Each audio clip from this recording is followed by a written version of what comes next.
ناظرین السلام علیکم ورحمۃ اللہ وبرکاتہ۔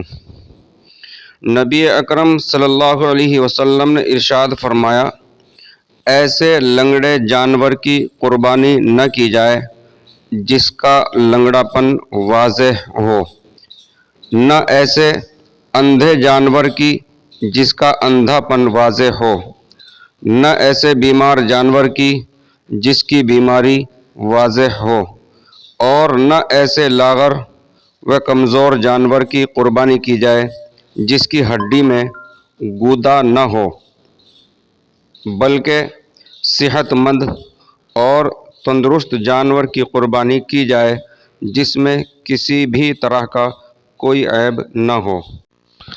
ناظرین، اس پیغام کو زیادہ سے زیادہ لوگوں تک پہنچائیں تاکہ سبھی کی اس میں رہنمائی ہو سکے۔